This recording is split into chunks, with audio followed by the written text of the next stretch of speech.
Hi, everyone. This is Esther Martinez, and we're back with another session in People Matters virtual learning series.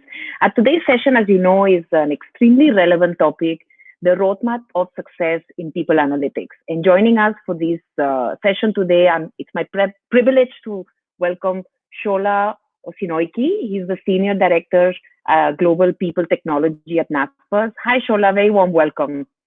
Hello. Thank you for having me on the show. Wonderful. It's so lovely to see you. And I understand you're joining us from Berlin. Is that correct?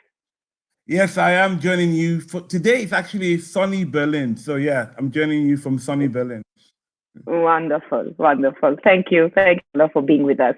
So Shola brings tremendous experience in program and project management. He's been working across both practitioner and consulting roles, helping organizations implement HR systems globally. It's very excited to have you with us today because I think this topic is extremely relevant. It has always been. Analytics has been, I think, in many ways the Achilles heel of the HR community. And I think today it's even more critical because I think when we need to prioritize what are the initiatives and what are the interventions we need to do, I think analytics will play a very important role to be able to guide us and contextualize these learnings today into the context we're living in. So, Shola, we're going to be looking forward to your masterclass. But before we start, we always do a couple of poll questions. And I think, thank you so much for sharing those insights with us for the poll questions. This will really give us an understanding on the audience diversity today in terms of, what kind of HR technology implementation deployment you guys have. So that will be one question. Then the second question I want to take you through is HR operations and what is it that you're spending most of your effort and time today. And then we'll have a couple of more follow-up questions just to get an understanding about the audience that has joined us today. So as we always do, if we could have the Menti link. So I invite you all to open a new window on your desktop and just go to menti.com. You will see the information just popping in the screen as I'm speaking. So menti.com. The code you need to enter is 202155. 202155.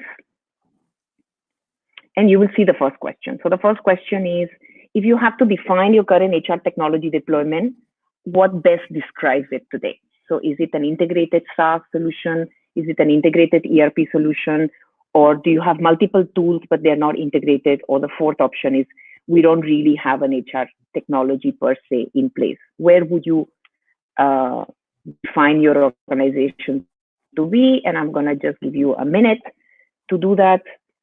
And then, Shola, I'd love to have your insights when the information starts coming, if that's something that you were expecting or you have any surprise when you see the data. Okay. We have people joining us from all over the world, so it'll be interesting to see what is the diversity of the group today.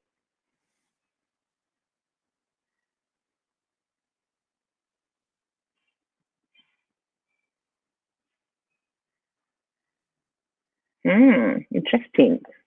Okay, let's see. Let's wait for some more because I think the sample size is still small. Yeah.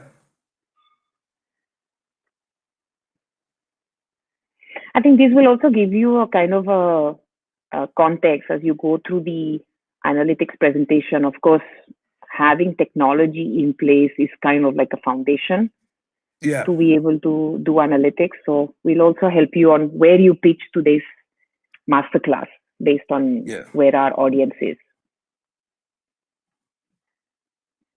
And seeing the red is no surprise really, because the reality is that a lot of people have multiple tools that are not fully integrated, even though we hope they are or should be. But the reality is that's not a surprise. That's what I was expecting.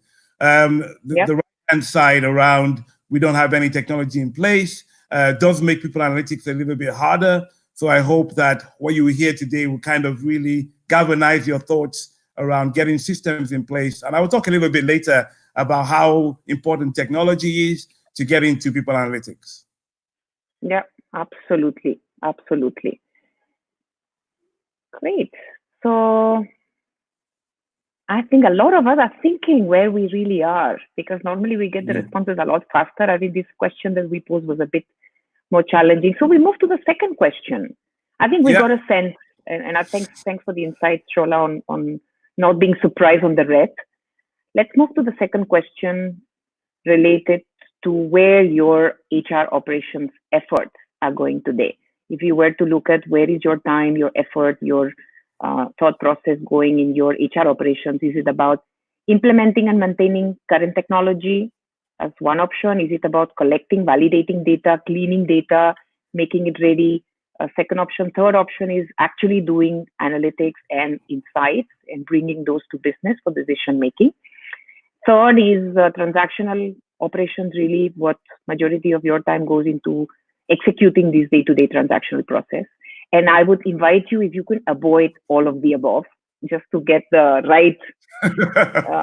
I'm pushing you, if you could just choose one which is not all of the above. We give it as an option, but I really want to push each other to think about what is the number one.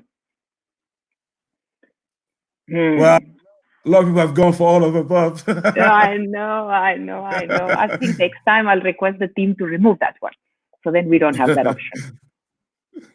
Well, what do you see about the yellows? Yeah, what do you feel about the yellow?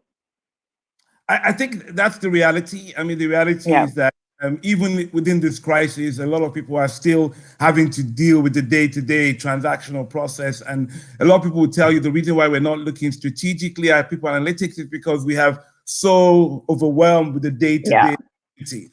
And if we look at the last screen that we had, the last question, if a lot of people don't have technology in place, then it even makes it even harder to go into automation or looking at it more strategically.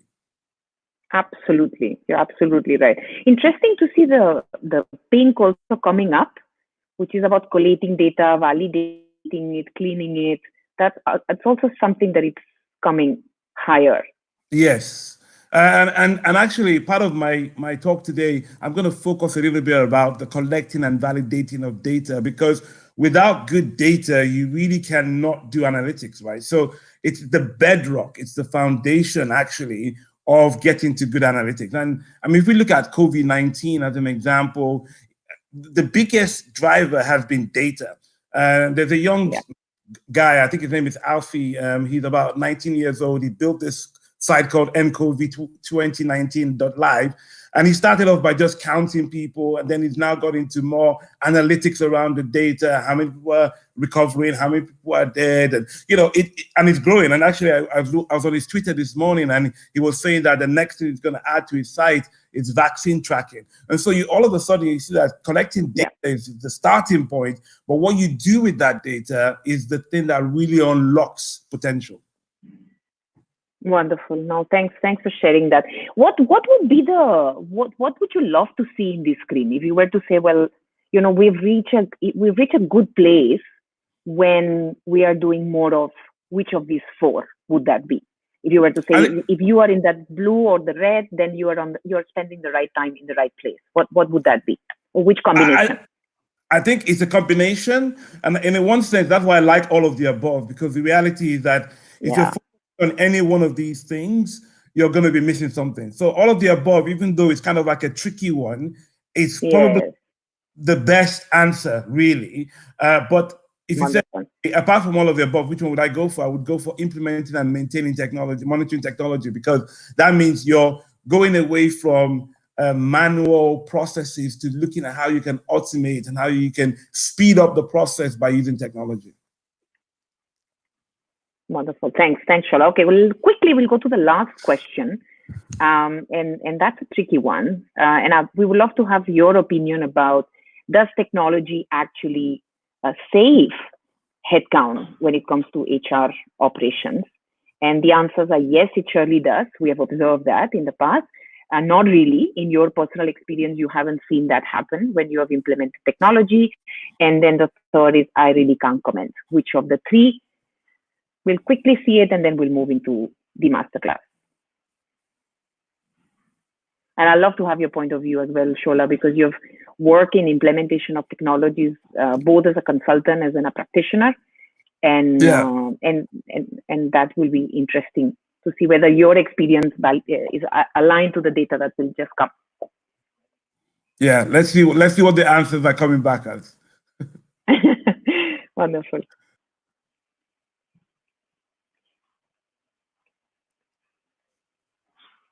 All right.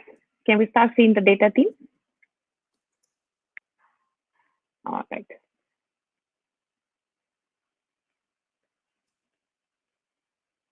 Yes, Shola. So we have a good blue coming as a big one. Yeah. Yeah. What's your view? So I mean, I think blue is right. So I mean, I've been privileged in my career to do many things, and I had a small stint for about 2 years where I was working as an outsourcer, helping organizations, outsource their HR platform. In fact, that's how I came into HR technology. I was working with an outsourcer, and I think the reality is that it does, but it does in a different way than we expect. Because people just say, oh, you remove people from the low hanging fruit to the high hanging fruit. But actually what you do is you build a HR platform or a HR team that is effective and efficient. And actually, to some degree, the question is almost a red herring, because technology will save headcount. That's a fact. We all agree, yes, but that's not the point. The point is, are we going to make HR more people focused going forward? And so, yes, technology would reduce headcount. That is a truth. But the reality is that it's not just about reducing headcount, because primarily the purpose of HR technology is to enable the betterment of people that work for an organization. Yeah. So what will you say to those who are there in the pink? Is that because maybe the implementation of that technology was not successful, or was it? Why would somebody? If your insight is that the blue is definitely the one that happens, why would some of us have an experience that it's not the case? Well, and to be honest, like I said, I've been involved in technology for a long time within HR, and I've seen the good, the bad, and the ugly. And the reality is that sometimes we implement technology because somebody told us to. Sometimes we implement technology because finance desires it to. Sometimes we implement technology because we don't know what to do. And I think the best scenario is where HR sits down and says, we want to implement this technology because we see a benefit at the end. So I think, the reality is that if you don't really, I've seen a technology implementation in an organization that actually increased HR headcount by 200%. So they put the technology in, but because they hadn't thought about it correctly, actually increased headcount by 200%. Yeah. It blew the whole budget. So I think, there's two sides to the story, but ultimately, technology implementation should reduce headcount in one direction for mundane tasks, but it should increase headcount in another direction around caring. And I'll get to that later on in my masterclass. Wonderful. So let's get going then, Shola, and we're looking forward to learning from your own journey, not only at NASPOS, that you charter the people analytics function, but also within your, the rest of experience that you're going to be sharing with all of us. So over to you, and looking forward to your session. All right, just going to make sure technology works. Sharing my screen. Here we go. And the guys will tell me whether we're good. Yeah, we're good. Yes. All right. So welcome to this masterclass, Roadmap to Success in People Analytics. I'm really excited about this because I'm really passionate about this topic. So I'm going to take you on a little journey, and hopefully at the end of it, you would have learned a few things also. So here we go. I want to start here. The journey of people analytics, ultimately, everybody wants to get to the left-hand side of my screen here. They want to get to graphs and charts that tell a story, that give insights, that you can slice and dice. And ultimately, when we start on the journey of people analytics, what is on my left-hand side is an example of what we want to get. But the reality is that for most people, and if we did a poll now and said, do you have this working? Is it driving your business? The reality is people would say no, because the right-hand side has not been fully implemented. And what is on the right-hand side? The right-hand side is data. Having the right data, we'll talk about data a little bit more in a few minutes, and having the right processes to maintain that data. And then above that is to have the right technology in place to ensure that the processes and the data that you've put in place are aligned together to produce what's on my left-hand side. And the reality is that this is the kind of data our CEOs, our CFOs, our chief product officer, chief CIOs are expecting from HR, but we keep on not delivering on this because we kind of go at it almost with the end in mind, but not willing to pay the price for the foundation. And this masterclass today is to really kind of spend a little bit of time focusing on the building blocks that get you to this. And I will encourage you to go and watch David Green's People Analytics masterclass that he did with People Matters. And there's some great insights around once you get the foundation right, here's some of the great things you can do later. But today is really focused on let's get the foundation right so we can begin to see the left-hand side. So my starting point, and I discovered this almost 15 years ago, even before big data, way before that, I realized that the purpose of digitalizing HR is to get the right data. This is the whole purpose of what you're trying to do is to get data to tell a story. And so the basis of HR technology or people analytics, if you like, is to have the right technology in place, the right data in place, and then the skills to extract that data to tell a story. Now, to get to people analytics, you need to have the core base, which is your data about people. And on the right-hand side, you see here, I drew this, it looks complex, but it's not. When I break it down in a second, you'll understand that there are 3 dimensions of data. The personal data, the data about the individuals within the organization, their name, their address, things that they actually own. It's about them, their date of birth, their orientations in any form that you are allowed to capture. It's all about them. It should be owned by them, should be managed by them. You know, you hire somebody today and tomorrow they might change their address. That responsibility of changing their address should rest with the individual because the individual owns that data. The next level of data is structural data. Now, this is what makes the merry-go-round go round, if you like. It's the core structure of how the organization is set up. Which departments you have, which locations you operate in, what remuneration or pay people are going to get, the grades and the bands and the job code. I mean, if you've been around HR technology, that word is like either a curse word or a good word, right? Job codes. Should we have them? Should we have them? Anyway, it doesn't really matter. But the key point is that when you have this structural data in place, all of a sudden it gives you a picture of what your organization really is. The next level of data is functional. So you start breaking out into learning, into well-being, into, and I'll talk about processes in a second, and remuneration and how people are going to be remunerated, how you manage third parties. All these other aspects of data are your peripheral data. But you need to have the person data, the individual you're talking about, where they sit in the organization, and then what other activities kind of helps them do their job. And let me kind of break it down. So I hire somebody today, I put them into a department, I give them a job, but the moment they come into the organization, their functional data begins to grow. Any learning they do sits in their functional data. Any jobs they deliver sits in their functional data. If they change jobs within the organization, sits in their functional data. And there are many apps actually that you can use or technology to kind of get this functional data. And in most organizations, and when we looked at how people responded to the survey, they were saying that they have multiple applications. And that's understandable because, you know, the landscape is changing a lot.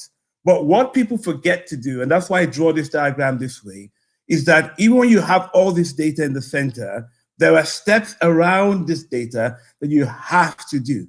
Number one, you got to keep that data clean. So cleansing of the data, making sure it is accurate and correct at all times is critical.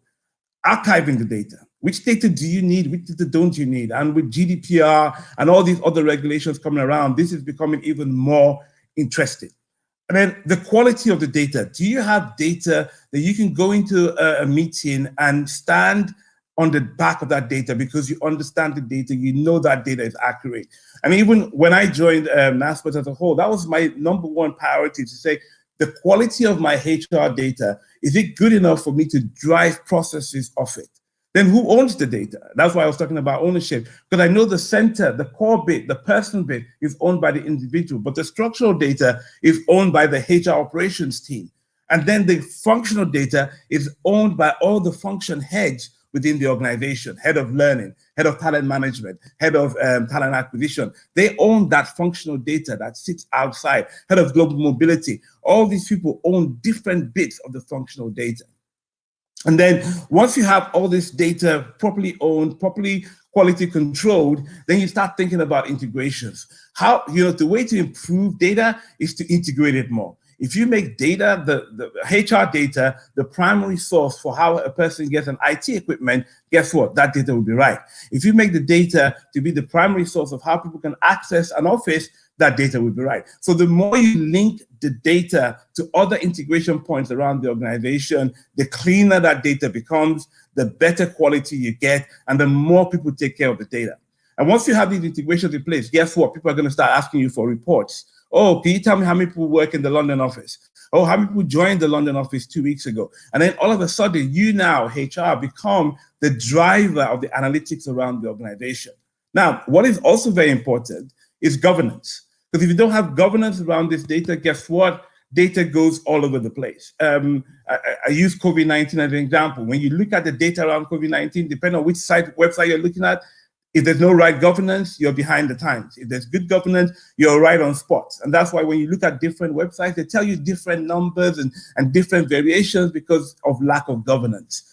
So governance is a very key thing to HR data. When you think about the sensitivity of that data, also having proper governance in place is absolutely critical. And then the final one, without saying, is security. Is this data secure? Is my data secure?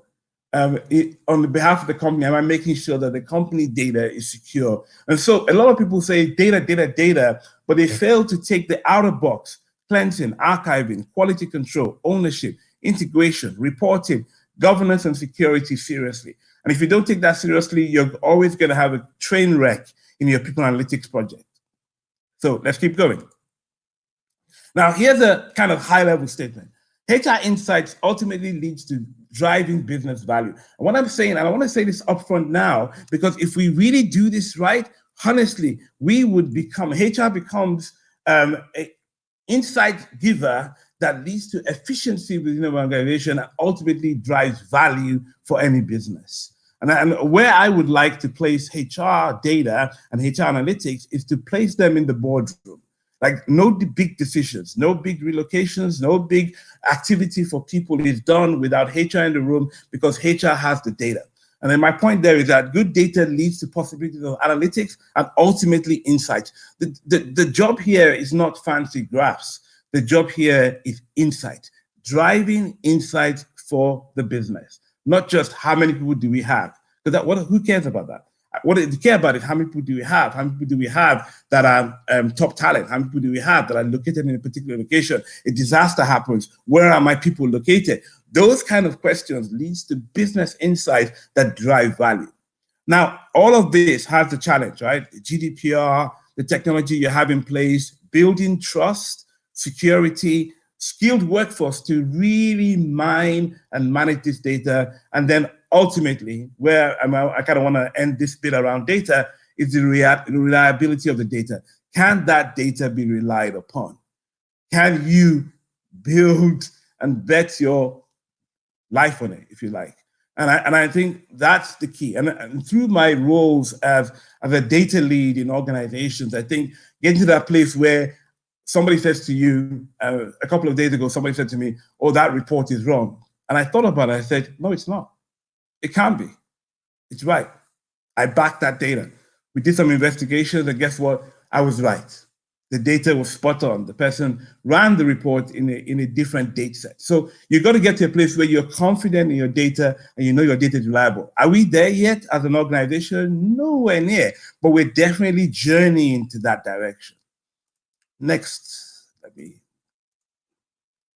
Now, I talked about data, technology, and process, but I'm going to take technology second. And I love this graph. And it's just one of those things that makes me laugh. And if you've been around in HR technology for a long time, you would know that we started this journey with filing cabinets, and then somebody's personal file was in a file somewhere, and if they archived it off to some data center somewhere, you had to take boxes and climb ladders to get somebody's personal file. And then we kind of moved into, I say Microsoft tools, but of course there were other tools, but I'm just using Microsoft as an example. We had Excel sheets, and guess what? Excel haven't gone away. Even with all our fancy technology, Excel is still around. And you know, there's sometimes in my organization where I say, we're gonna ban Excel, and people look at me sternly.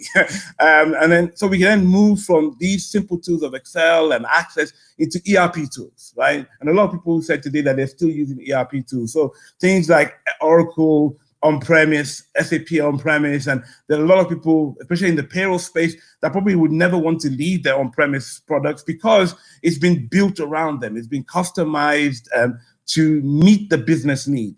And then we began to move into the cloud, HR SaaS solutions, and some of the players in the ERP space also moved into the cloud, and you have so many different organizations. I'll show you a Gartner chart in a second around some of the leading names in that. But actually, where we're actually going with technology is to take it into something more AI enabled. And a lot of people I talk to now who want to sell me software, the first question I ask them is, do you have any machine learning in it? Do you have any AI in it? And people look at me differently, and I say, look, because we have to start thinking about the future if we're going to be on point around technology.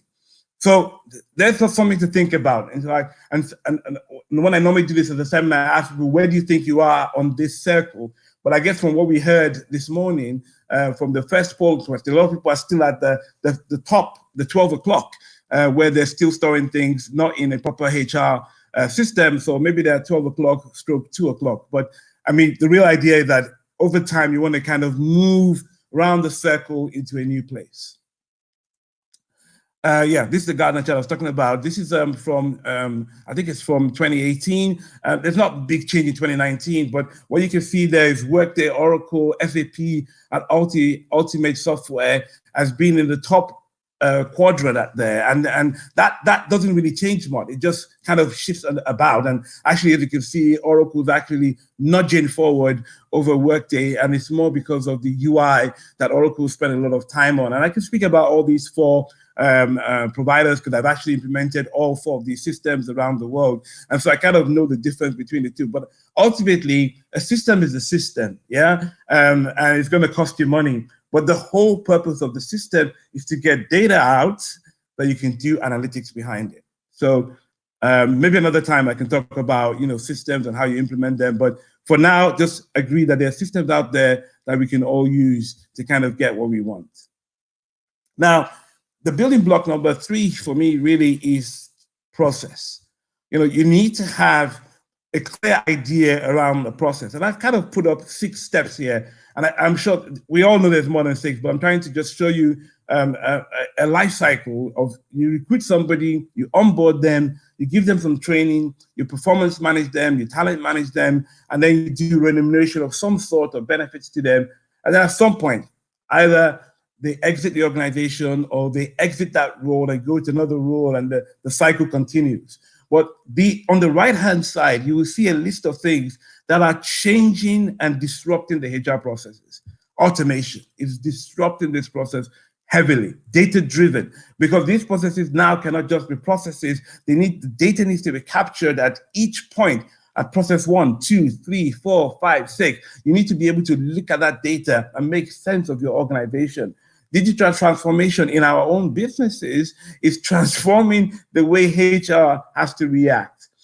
Innovation, like there's so much innovation in our workforce today that unless HR speeds up, you're going to be left behind. Then the service delivery model is completely different from the way it used to be, because people are now, they have a standard of service. Like I order something on Amazon, I expect it to be here tomorrow, even though there's a pandemic on, because that's my expectation of service. And I think sooner or later, HR service is going to be expected at that same level. Like I have a query about my pay and I want to answer like that.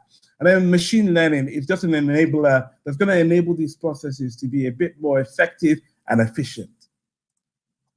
Now, I kind of said, let me just break down one process, because when I was at Deliveroo, my leadership told me that they want to kind of get this recruit to pay process so automated that there is no manual intervention.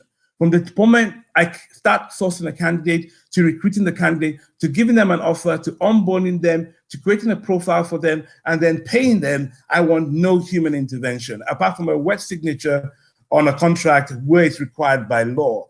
But in most countries, we had an automated platform where you could sign, the candidate could sign, and the contract was done, stored electronically. And actually, we took this process from sourcing all the way to pay and made it completely automated. No manual interventions whatsoever, even with very extreme cases. And the whole idea here, what I'm trying to show with this, is we need to break down the process in such a way that we can see steps and places where we can introduce data improvements, technology and enhancement, and efficient process movement. And on the right-hand side, I've used a Deloitte slide there that just shows you the complexity of the HR landscape. So there's so many tools out there that can begin to help you along this journey. And the idea is we need to find the right tools, latch onto them, and use them to improve the process. Why? Because we've said it before, and it's so true. Human beings are talent, and talent is the greatest asset any organization has. And so therefore, my ability to enable the organization I work for to manage talent successfully through the process is my key job. Now, here's a slide that would be helpful. Because when you think about this, think about it in a circular motion rather than a one-off. Data, systems, process, policy. All these things work together to drive one thing, the enablement of people at the center. Yeah. And on the right-hand side, I talk about, as the business is evolving, the evolution of the business means and demands of HR analytics to be what? Supportive of that evolution. And analytics itself, being able to extract the right data and the right technology and having the right process in place is what leads to insights and business drivers that helps organizations. And I kind of added this in because I wanted to kind of, drive the thought pattern here, right? And the thought pattern is that technology is important, but technology is evolving all the time. We've got gamification, machine learning, virtual reality, augmented reality, mixed reality, videos, holograms, and artificial intelligence. These are all powerful things that can come into the HR space. But now let me take it back to basics. Ultimately, what we're trying to do in people analytics, I'm going to go back to the beginning of my presentation. Just give me a second. We're trying to drive in HR analytics. And I know some people might say, oh, I thought you were going to talk about the actual process of analytics. No. Today I'm talking about the bedrock that enables the chart on the left side to actually happen. Because when you have the right data, right? When you have the right data within your organization, you have the right process to manage that data, you have the right technology to enhance that data, guess what? You can begin to drive insights and analytics, draw graphs, pull out insights, change the graphs around, use tools like Tableau or QuickSense, or I'm not trying to market here, but even use Excel and pivot tables to tell a story about the data. And really, that's the highlight. Like I went to the end and I'll come back to the beginning. The real driver here is that we want to empower the HR function to support the business by insights, analytics, data-driven analytics, data-driven HR processes to get us to a place where we are enabling the business. And I think I would stop there.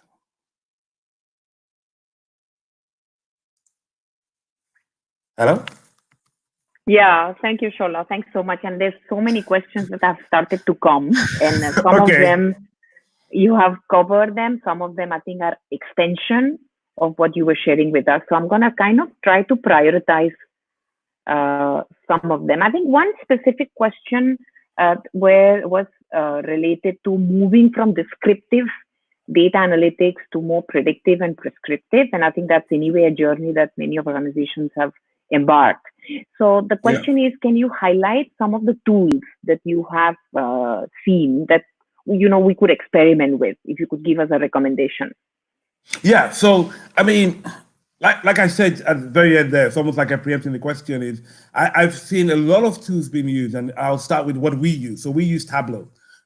We use Tableau to do a lot of stuff, right? So the reality is that I'm working with a consultant right now, and we're building out an attrition metrics dashboard where we're asking the question, where do we have attrition? Why did that attrition happen? And what manager was responsible for managing that team? And what support can we give them? And the idea of moving from, the chart you've seen, and you've seen it, Josh has put it up many times, and David has also put it up many times, of moving from descriptive to prescriptive and then to predictive, right? That graph, right? We've seen it so many times. The journey starts with understanding what you're trying to do. And I would say, you can use any of the BI tools, even now, Workday, Oracle, SAP have got inside of them these very heavy machines that can actually begin to can even support you on that journey. So I would say, my personal view, depending on where you are on the journey, start small. Start with what you've got. Actually, I'm going to tell you a secret. I shouldn't say it loudly. You could do predictive analytics in Excel. You can. But if you want to get more sophisticated, yes, you need to get better tools that kind of support the drivers that you're trying to get. Now, we also have a partnership with another organization, which some of you might have heard of, called Cruncher. Cruncher is all they do is business analytics, HR analytics tools, and they kind of take the data and begin to build out stability index. So they build out an index called stability index, which looks at people who've been in the organization for more than a year compared to people who've been in the organization for a year, and it tells you how stable your organization is. And they've kind of built a benchmark that says if you're up to 80%, you need to bring in more young blood. If you're below 70%, then your organization is changing too much. So that's just a simple metric you can actually do in Excel. So I hope I'm answering the question. My view is there are many tools out there, but start simple and then drive to where you want to get to.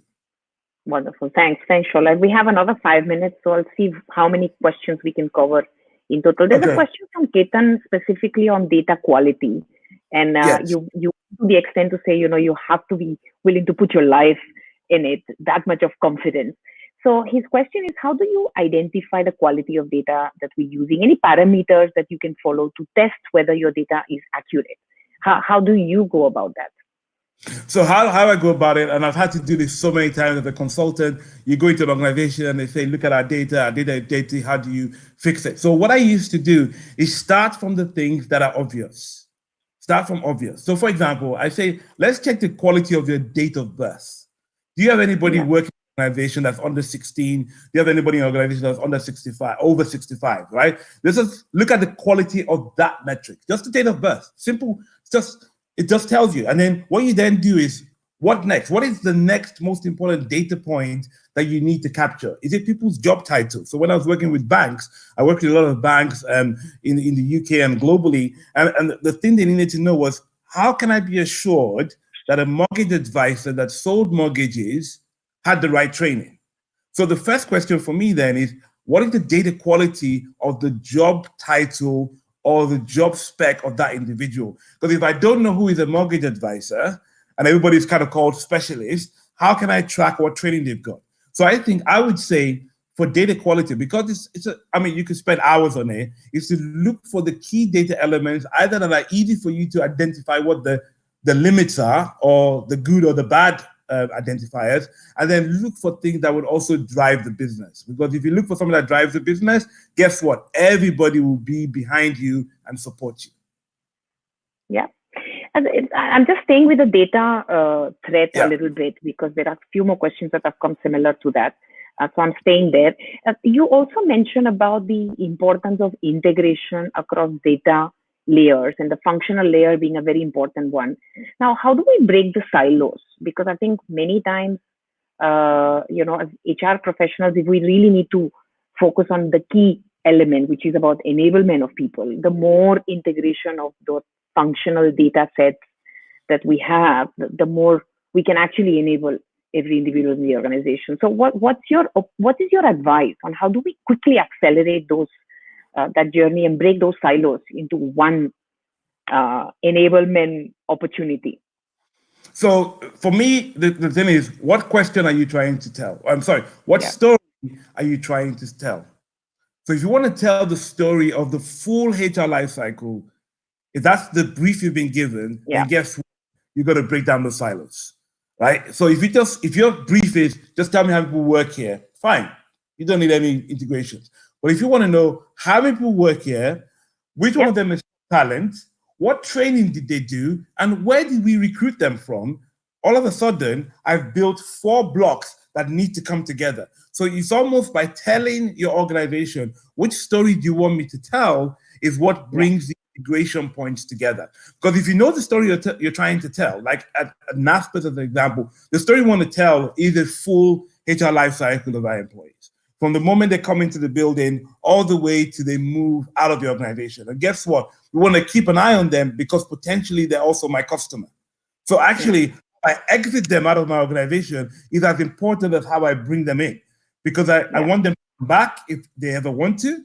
And I also want them to leave my organization and buy my products. And so actually, it's not just how I bring them in, it's how I exit them also. So the full cycle of their experience, I want to manage with data so I can actually go back and say, hey, we had 10 good leavers, 10 bad leavers, 10 leavers that were not happy with us, and even follow up. And I mean, I'm almost going to say, then you look at the alumni element. How do you keep them in touch? You know, I left Accenture almost 20 years ago, but I'm still told, hey, you can come to this event because they know that potentially I could come back to work with them. And a friend of mine who worked with them 10 years ago has gone back recently. I'm just saying that the whole idea of the HR lifecycle is completely changed now. And there's a slide I think I had up, but I think I jumped it, was the fact that no matter how much we improve technology, ultimately the role of HR is to take care of people. Yeah, wonderful. Thanks. So one but before I take to that closing question, if you could share very briefly one of the very interesting projects that you're working on, especially during these COVID-19 times, in the last couple of weeks. What has been one insight or one story that you've been able to bring to business to help navigate this crisis? And so our HR function decided to run a survey to just check in on people to see how they're doing working from home and stuff. And the big insight I would say for us is that, 18 to 24 months ago, we kind of began the journey of moving all our application management into the cloud anyway. And so actually the big learning is, hey, we did a good thing by jumping the gun and trying to make sure that we were in the cloud. Because now it means actually business goes on. And so the biggest learning is act fast, act quick, predict the future. And guess what? In a crisis, you will find yourself in a better shape. Now, don't get me wrong. And I want to say this, it is difficult, right? It's not sailing for everybody, but being able to work remotely, being used to working with Zoom calls, etc., takes a bit of building out. And we are kind of lucky as an organization that we're disparate across the world. So we've had to kind of have this as a working practice. For very local businesses, I agree that it's a little bit harder. Yeah, thank you, Sola. Last question from the audience. I mean, there is a bit of a confusion on whether we should go for cloud kind of technologies or should we go with on-premise. What's your take on this dilemma? So I think I always tell people to start from people data is very important, but next to people data is financial data. And majority of us are in some kind of online banking of some sort, right? Either PayPal or Google Pay or your bank itself is online. And so the finance institution that has always been, I worked in banking for a long time, the most strict of all platforms is in the cloud. So how much more HR data? Now, and the reality is that if we want to really benefit from the future of HR and what is happening in the HR space, moving to the cloud is not should it happen or not, is basically when. So the question is when. If not now, when? And I think, there are some security questions and there are that need to be looked at, but they are being addressed faster than you can imagine. So that's my personal question, Sola, and there was a few people also asking about it in different ways. But as a closing note, you have, as a technology and a business leader, you moved into HR and you've worked with many HR professionals who grew within HR. What will be your advice to the HR professionals who are listening to you today on how do we make that shift from mindset perspective to really be a lot more adventurous and experimentative when it comes to playing around with data? What will be your advice that you've seen successful HR leaders shifting that mindset? I hope what I say doesn't upset anybody. So that's my disclaimer. Disclaimer. But I think if you want to move your mindset, I would say hang around teenagers, right? They're the future of organizations. Hang around them. Look at what they are expecting. I mean, my youngest daughter has never been in a world where there wasn't an iPhone, right? So her expectation of the world is very digital. And if we want to be relevant to the changes in the workplace, right, you need to kind of listen to younger people and actually begin to listen also to older people, because the biggest shift I've seen under Corona, which is not a HR thing, but just in my own personal life, I've seen a lot of people over 60, in the 70s, jumping onto Facebook so they can speak to their families. And so actually, this disaster, this pandemic has made people who would never be on Facebook or never be online deliberately going online because they want to stay in touch. And so therefore, I would say, as HR as a profession, let's listen to the mood music around us and use the mood music to begin to determine how we shift. Because if we don't shift, the business will leave us behind. And I'm going to finish with this very quick story, very, very quick. In the building I am, we get fruit delivered for our staff, and it's over 4 floors. And one of the technologists there was like, guys, I hate coming up all the stairs and the fruit's not there. So he sat down in a day or so and came up with an IoT, an Internet of Things, and he built a small bell that you press. When you press it, it sends a message to Slack. Now, if that is my customer, that's my customer. If I present to him a 1990s screen of PeopleSoft, he's just going to think, why should I spend time with this, right? And so I think if we listen to the music around us, how business is changing, how the whole world is changing, it will really help us shift our mindset. Wonderful. Thank you. Thanks, Sola, for your story. And I think we've covered not only people analytics and technology, but we've covered a context of how we can navigate better as professionals. So thank you very much. Thank you. Pleasure. So there's some more questions we couldn't cover. So I'll request the team to send them to you, Sola, if that's fine. I think many of them are on the Facebook, on our LinkedIn Live link. So I'll request the People Matters team to share that with you. And we have a lot of comments that you'll also enjoy reading after the session. Okay. Thank you. Wonderful. Great. So thank you so much, Sola, once again. And all of you, thank you for joining us. I think the session was fantastic. I can't even believe that it's gone so fast. And I look forward to seeing you in our next session. It's on 23rd of April at 11 o'clock Singapore time, 8:15 India time, with our next masterclass, which is going to be about building a future-ready workforce, especially in the context of COVID-19. And we're going to have Dean Tong, Managing Director for United Overseas Bank. So looking forward to you everyone again very soon, and Sola, have a wonderful day ahead. Thank you.